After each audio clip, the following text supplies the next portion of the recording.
उकाडा आता हळूहळू वाढू लागलाय, तर उन्हाळ्यात आपलं घर जर आपल्याला थंड ठेवायचं असेल तर त्यासाठी आपण नैसर्गिकरित्या अनेक पर्याय करू शकतो। जसं की नर्सरीमधील काही झाडं जी उत्तमरित्या घरात उष्णता कमी करतात आणि आपलं घर थंड ठेवतात।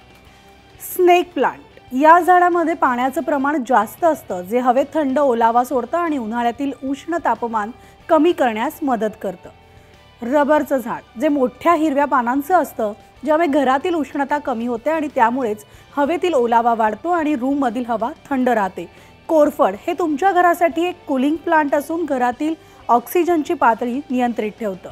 अरेका पाम या झाडाची पानं उंच असतात, जी नैसर्गिक कूलर म्हणून काम करतात, पर्यावरणामधील विषारी प्रदूषकांना काढून टाकतात आणि घरातील हवा शुद्ध करण्यास मदत होते। बांबूचं झाड हे त्याच्या पातळ गडद हिरव्या पानांचं घरातील आर्द्रता शोषून घेतात आणि घरात स्वच्छ हवामान राखतं।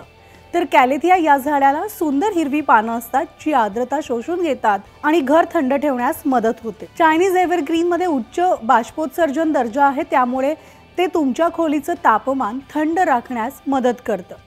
त्यामुळे अशा प्रकारे तुम्ही तुमच्या घरात जरी झाडं लावली तर नक्कीच घरातली हवामान किंवा घरातली उष्णता कमी होईल आणि घर थंड राहण्यास मदत होईल। आमचा व्हिडिओ तुम्हाला कसा वाटला हे आम्हाला कमेंट बॉक्समध्ये जरूर कळवा आणि जास्तीत जास्त शेअर आणि लाईक्स करा।